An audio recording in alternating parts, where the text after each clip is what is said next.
prince lives here. We got 10,000 lakes. But wait, the women are beautiful. To me they are. And we're not infested with pretentious movie stars. And it hit me, man. Minnesota is dope. If only simply for not what we have, but what we don't.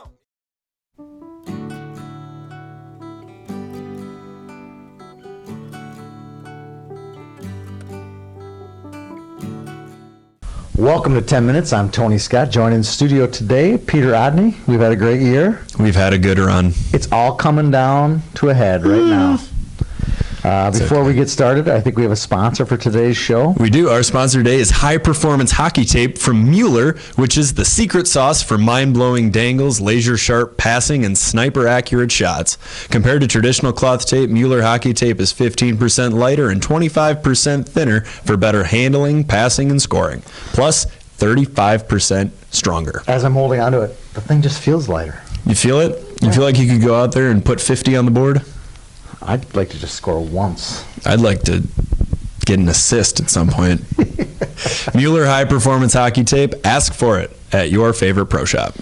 Nice read. Nice Thank read. you. All right, let's go. We're going smallest to oldest today. It's my favorite. There's some Squirt action to still talk about. You were surprised that Squirts were still playing. I was surprised. You know, still big time, covering the boys' high school and girls' high school. Once the high school season ends, it just everything feels kind of like an afterthought. Like that. I've had a few people say that, even that are in the state youth. They say it just feels like kind of a letdown. Well, the high school tournament is such an emotional high for everybody, and then to come back down and realize that the 9-year-olds are still playing for some reason. No, the 9-year-olds are done. The Squirts are done. Now they're done. But now we have Pee-wees, Bantams, and girls to keep an eye on this weekend. It's going to be awesome. Revving back up. You're going to be in Marshall covering the Bantams. I'll be in Blaine covering the Pee-wees. We got a various number of reporters covering the rest of the state at the state level. Freelancers unite. Before we get there, let's talk a little Squirts. District 3 crowned their champion, Osseo Maple Grove. No surprises here. No, District 6 crowned their champion, Chaska-Chan. No surprise there. District 8 crowned their champion, Woodbury. But I do have one surprise. Yes. There was a tournament of champions held in in District 10. I don't know exactly which rink. Guess who comes out on top in that one? Why don't you tell me? Laverne. Roll cards, roll. Surely that must be an 18 mud flaps on your 18-wheeler. Yes. Congratulations to the Cards. They may be a top 10 team in our final staff rankings at the end of the year. No arguments here. All right, so Pee Wee AA, we're not going to talk about the state tournament. We'll do our predictions at the end of the segment. Let's talk about the regionals. There were a couple surprises in Bantams and Pee-wees. Right. Pee-wees, I think one of the surprises was St. Cloud. They didn't make it to state, but they beat Edina. They did. Edina ended up coming back and beating them later, but that was the one where you're looking at the Twitter feed or everything that we were doing that weekend. I looked down, I'm like, wait, what? Edina thought it might have been a typo or something. Yeah, that was a surprise for sure. And that's fun. That's fun with regions, though, is that you get another shot after losing a game. Yeah, kind of like Osseo Maple Grove losing last year to Prior Lake down in Owatonna. Big surprise. They ended up going backdoor, winning, getting to state, and winning the state tournament. Makes a case for the backdoor system. Absolutely. And then finally, Andover out as well in Pee Wee AA. I thought they were one of the best 5 teams in the state. They just didn't make it happen come regions time. Spring sensations, man. Anything can happen. Absolutely. And finally, in the Pee Wee level, our Wiz Wyatt 5 finalists will come out this week, hopefully Thursday, maybe even sooner. Ooh. We'll see. We'll see when that one comes out. And then moving on to Bantams. Any big surprises for you, Peter? It's kind of a surprise, but after winning back-to-back state titles, Minnetonka is out of the running for a 3rd consecutive. They're allowed to take a little break. Have Bobby Brink been on that team? Do you think they're going to state? Yes. I think so, too. That was a really good hockey team. Yeah, it was. Unfortunately, Bobby did what was best for him and going to state, going up to the high school level. Had they had him, I think that's probably one of the best teams in the state, if not the best team. Good point. Surprises. I had another observation. We watched 2 great teams, Northfield and Mammal, get to the Final Four. Gosh, that was fun. Of the state high school. Guess what? Their Bantam A's are both going down to Marshall for a run, too. So the cupboard is not bare in Northfield or Monticello. Could be making their 2nd appearance next year. Yeah, they could be. Their 3rd appearance the year after that. And yesterday we announced our our Bantam Player of the Years. We have a real nice list of previous winners. Ryan Zulsdorf, Casey Middlestadt, Gavin Hain, and Ethan Frisch. 2 Gopher commits and 2 Sioux commits. Fighting Hawk commits. Oh, yeah, whatever you want to call them. They're always the Sioux to me. We have 5 nice finalists, so we'll go alphabetically. You got Jake Brasini from Buffalo. You saw him play quite a bit in the Bantam Elite League last summer, and a little bit for Buffalo. Any thoughts on Brasini's game? Nice hands. Oh, yeah. Nice. He might have the best hands on this list. And great energy. Owen Gallatin from White Bear Lake. You saw those guys quite a bit this year. At least a half a dozen times. And I'd say that Owen Gallatin is probably the best puck-moving defenseman in the state. He does not get rattled. And he's one of those kids that uses the ice behind him. A lot of kids are afraid to go backwards. He's not. He uses that ice to his advantage. Yeah, he's a great hockey player. I wrote in the story about how I saw him playing as a squirt, and I'm like, this kid was like a daredevil out there. He didn't care. He was just so confident, and he's still super confident and really a strong hockey player.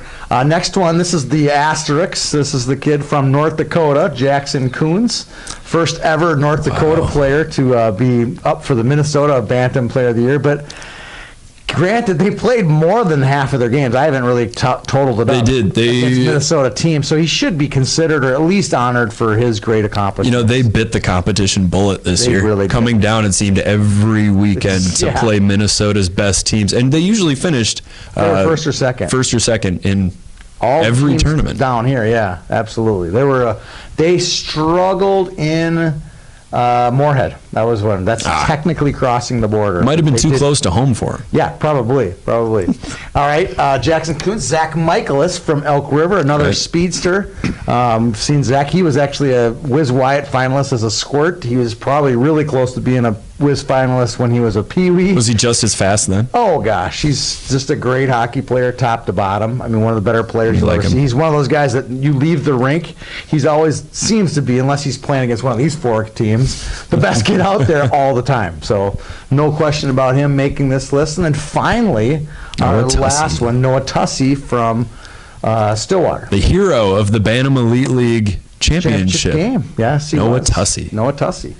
So those are 5 great players. There were several more when you're narrowing down the list with the coaches that make nominations that were tough to leave off the list. That's a tough pick. Yeah, we were writing about it. We just talked about just in White Bear and Stillwater alone. You got Charlie Strobel from Stillwater. You got Cam Berg. You got Billy Rose. You got Johnny Middlestat. I mean, you could just go on and on and on. How many great players that we, as a selection committee, had to choose from? I think we got a great 5. I don't envy you having to make that decision. Oh, when we get down to and then 1. Having to answer for it. Yeah, well, I think getting in the final 5 is an honor, and honor to just as we said before, it's an honor to the player. It's also an honor to the team and the coaches as well for a great season. Most def. All right, let's move on to high school. Obviously, it's all been done and said about the high school tournament, AA and A. A couple thoughts we want to talk a little about AA that stood out from you. Just the divine providence of Grand Rapids, man. I spoke to a Moorhead fan the night before, and he made a lot of good points about their depth and about a hot goaltender, but I just thought at McLaughlin, Hayne, Miller, they would not be denied. No matter what anybody did. And I said this off camera. I didn't really write it that much, but when you watch that Friday night game between Rapids and Eden Prairie, it was 2 teams that were possessed. Right. That was the word I keep using. They were possessed, both teams. And I mean that is the highest form of compliment to Eden Prairie as well. They were possessed. Just one of those teams had to win. Right. And Grand Rapids came out on the winning end this year in the semifinals. Last year was the other way around. Hats off to Rapids on that one. Hats off to Rapids. Let's switch gears to Class A. This was my favorite team out of all 16. Oh, not even close. Mammal. Not even close. Mammal, welcome to the big dance and welcome to the finals. And they were awesome. They had a 3-1 lead early in the 3rd period. That Class A final with the no goal in overtime and the double overtime. Can't make it up. Can't make it up. Awesome. And how about they beat Delano too? I mean, they were legitimately a top 3 team in the state. You'd be hard pressed to find a more fun team to watch. They were really good, and hopefully they come back. And hats off to Eric Nelson, their head coach. Absolutely. We were in the press conference after the game, and it was hard for him to be in there. But what a great job he and his staff has done with that youth program, and now some of the fruits of their labor are paying off. And if you want a player to emulate, look at Nick Zwak, who Xavier for D1 baseball. Yeah, you could tell he's just a great athlete. He might get a couple calls from he's a great D1 athlete. hockey schools There's after no that. doubt about that. Okay, so now we're done with the tournament. Let's look to next year versus going through the top tens. We talked about on our hockey podcast. There's just so much that can change. I have to kind of work with Danny and Carl on our preseason, not too early preseason. Now I get to pick what I think my number one teams in A are, and you get to pick yours too. You want me to go first? Fire away. All right, I'm going to go Class AA. There's going to be an Edina theme, so if you have this slant that I love Edina, you're really going to hate the rest of this show. Just bear with me, okay? All right. I'm going Edina. That's fair. That's AA. fair. I think they're going to be awesome. They were arguably one of the best 3 teams in the state this year. Right. Lost to a great goaltender in Wayzata. Wayzata deserved to go to state. They got key pieces coming back too. Wayzata? Or Edina. Edina's got everybody coming back, except maybe Sammy Walker. But if he, as of right now, if Sammy Walker come back, I think that's the number one team in the state. My number 1A, this one's going to be a little controversial, but I'm going to put the pressure on right now. I'm putting it on right now. Orono will be the number 1 team in the state. They have some unbelievable 9th graders coming in to help that 10th grade class. Their 11th and 12th graders are off the charts. They have the most public school talent in the state. I'm always a public school rube. I'm going with Orono. It's time for them to take the next step. Yes, it is. Yes, it is. Number 1 in AA for me, I'm going to go with Moorhead, which should be the state's consensus top pick. And number 1 in Class A, St. Cloud Cathedral. I like that one. If I were a private school rube, I would definitely be on board with that one. I think they're going to be awesome. They got some nice Bantams coming up from Jack that Smith AA is team. going to be there. He's going to be amazing. And I saw a stat that there are 3 freshmen, Reed Bogenholm, Mac Motzko, Bogenholm. Yep. Pardon me. Mac Motzko and Nate Warner combined for something like 96 points. Yeah, they're going to be fine. They're going to be fine. Another one that you've left off the list is Blake Purvick from the St. Cloud Bantam AA team. He's arguably one of the best players in the state. Got consideration for Player of the Year. Same with Jack Smith. Those 2 will be on the Crusaders next year. Confirmed? Confirmed. Whoa. They attend school there. This is an unbelievable team that Coach Brown has at Cathedral. I think they'll be the number 1 team, if not Orono. But I think Orono's got more talent, more older talent. They have more 11th to 12th grade talent, where I think Cathedral is going to have more 9th, 10th, 11th grade type. Well, let's keep an eye on the schedules. St. Cloud Cathedral likes to play Metro teams throughout the regular season, so let's see if they come down for a game. They could play. Those 2 teams always seem to find, the right teams to play, so I like that one. All right, so we're done with high school. Oof. All right, let's move on to Boom Roaster. There's a lot of material. In 2 weeks, we have tons of material over the last 2 weeks. It's almost too easy. It would be easy. Okay, so I'm going to go first, sticking with the all-tournament team, and feel free to chime in here because you're a member of the credentialed press. The all-tournament team this year had 2 glaring misses. Glaring misses. Now, I'm wondering if this is an all-tournament team or an all-state team based on what they performed outside of the tournament. If that's the case, they were pretty close. But they had a major miss at both A and AA. Tyler Watkins was probably the best player in the tournament. If there was an MVP that I voted on, it would be either Sandelin or Watkins. Flip a coin. I hope that Watkins' overtime goal not being counted, I hope that didn't count against him. No, they already had it picked before the championship game. Oh, gosh. So that's the other reason. Someone had told me about that. I was like, oh, well, so much for that. If that goal stood up, that makes them look even worse. Yes. Okay. And then Jack Jensen, who I thought was the best player for the Eagles, bar none. He was amazing the entire tournament. He was on fire. And not on the all-tournament team. Ouch. I think someone was not watching the game. Apparently not. Maybe they were eating cookies or something. I have no idea. Maybe they're all right, you got a good one, too. I can't wait to hear this one. Another player that was left off a list, and granted the all-tournament team has to winnow it down to 12 players or something. Yeah. This list for the Reed Larson Award, there was 200 kids 131. Some ridiculous number of defensemen that were nominated for the Reed Larson Award, and they left off Dalton Weigel. Air Force commit. Our Air Force commit, was he a 3 or 4 year At least 3 varsity years. contributor? At least 3. One of the top defensemen in the state, in our opinion. And he wasn't even on the nominee list. I know. What are you doing? I think it was just they got to the bottom of the alphabet, and it got cut off on the spreadsheet. I think it was on the next page. It had to have been that. There's no way. That it had to have been a typographical error that he was left off. I mean, deserving players all, but to leave Dalton Weigel off that list, egregious, I tell you. Absurd. Boom roasted. Boom roasted. All right, game pucks, and then we're going to go to our predictions, okay? Righto. All right, game pucks. My game puck goes out to my brother Tom, who passed last week.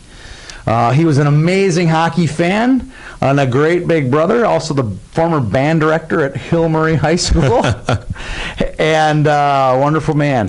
He's going to be greatly missed. Game puck goes out to him. I've actually got 2 game pucks. My first game puck is going to go to the man to my left, Mr. Tony Scott, for soldiering through the loss of a family member. He was at the tournament every day. You'd be hard-pressed to find somebody who does more for Minnesota hockey than Tony Scott. My other game puck is going to go to Trent Klatt and John Ammerman, the AA coaches from Grand Rapids and Moorhead, respectively. Trent, a man of great faith, and a man of great faith in his players. That was he could not be prouder of those kids. And to John Ammerman, who he got a little emotional in the press conference, which is always Rightfully so. Nice to see. Very, very invested in those players. So game puck to Mr. Tony Scott, to Trent Klatt, and to John Ammerman. So my name is in the same sentence as Trent Klatt and John Ammerman? Not coaching-wise. No. Okay, just checking. Just the fact that I'm in the same breath. Slow down. All right. Last but not least, these are the picks, what everybody's been waiting for. Or maybe people are hitting the end button at this point. All right, I'm going to go on PBAA. I got 5 out of 8 of my state picks at the PBAA level. We won't pick every game. You got 6 out of 8 at Bantam AA. That East region really threw you off, which threw off pretty much any pundit who was picking the Bantams. All right, so here we go. PBAA first round games, and then we'll pick the champions at all 6 levels of boys, okay? Right. So Lakeville South over Wayzata. That's going to be a really close game, by the way. That was the hardest one of these 4 to pick. Osseo Maple Grove over Moorhead. Ooh. Moorhead will send me thank you cards for picking against them because I got a flurry of them when they made it to state because I picked against them. You're welcome, Moorhead. White, oh gosh, I can't even read my own writing there. Oh, Woodbury, sorry. Woodbury. WBY. Woodbury over Hermantown. Okay. That'll be a good game. And then Edina over Chaskatchan. Ooh. Again, this was a really hard one. Chaskatchan has had Edina's number. I think this is the time that they're going to get over on the Stormhawks this year, and they'll go on and win the state championship. Whoa. Edina will win state. All right. I'll go Bantam, Pee Wee Single A. Guess where I'm going? Back to the west side. Back to the west side, Edina. Gross. And the only decision I have to make now at the PWB level is who's going to win, Edina White or Edina Green. Edina White has had the upper hand lately. I'm going back to Edina Green. Jeff Sorum, head coach. I think he's going to pull through for the green. That's a nice call right there. I like Edina's across the board. Across the board. If I was in Vegas, I'd be putting everything on the green chips. Casino always wins. All right. Bantam AA. I'm going to take Stillwater over Lakeville South. These are these matchups you look at and you think, and then you start to think about it. Careful of Lakeville South. Be very, very careful. Careful of the Cougars. Still going to take the ponies. Okay. I'm going to take OMG over Cloquet. Ooh, wow. That's gutsy. Watching out for ducking a punch there. Gutsy. I like Cloquet in that one. I'm going to take White Bear over Moorhead. Ducking another punch from the White Bear. I like that. I think they're significantly better on paper. Again, everything changes at the rink. Go ahead. I've been a White Bear believer the whole time. And this one's really tough, too. I'm going to take Eden Prairie over Blaine. I like that one, but I still think Blaine is playing good hockey this time of year. Right. So any of these 8 could win the state championship, just like at the PBAA level. I think any of those 8 teams can win it. Absolutely. We got to pick them. So we At picked them. the Bantam A title game, I'm going to take White Bear Lake. Don't hit me. Double White A. Bear fans. You said double A's. Yep, Bantam AA, White Okay. Bear Lake. White Bear Lake. Okay, and how about single A? Orono. Yeah, I'm going to take the You're going the three-peat. three-peat. I got the faith in the Spartans. I picked against them last year. and they The coach proved me came wrong. out to me afterwards and said, "Thanks for picking against us." Ouch. It was motivation. Don't Huh? pick them. Don't pick them. Well, I'm gonna follow the Edina trend and take Edina White in the Bantam B final. So we have 4 of our 6. 4 of our 6. And I think ultimately Edina could win the single A, but I think if I were to pick a dark horse or sort of dark horse, Alexandria Yep. in the Bantam A, they're a real solid Big team. fans of the Cardinals. But Orono did beat them up in Fogarty, so I still think that Orono's got the upper hand in this one. But anything can happen come state tournament. Anything can happen. It's going to be awesome. We're going to be in Cloquet for the 12As. We're going to be in Prior Lake for the Pee Wee Bantam B. Right. You'll be in Marshall. I'll be in Blaine. We're hoping maybe even to sneak over to St. Cloud, catch a little 12B, 15B as well. Sneak. So we're going to get some serious. Oh, and I forgot about South St. Paul. 15As. We're going to put some mileage down. We're going to put some mileage in this weekend, covering all of the youth state tournament. It's going to be a blast. For Peter Rodney, I'm Tony Scott. Thanks for tuning in. And if you ain't gonna leave, cause this is where you're from, say, St. Cloud.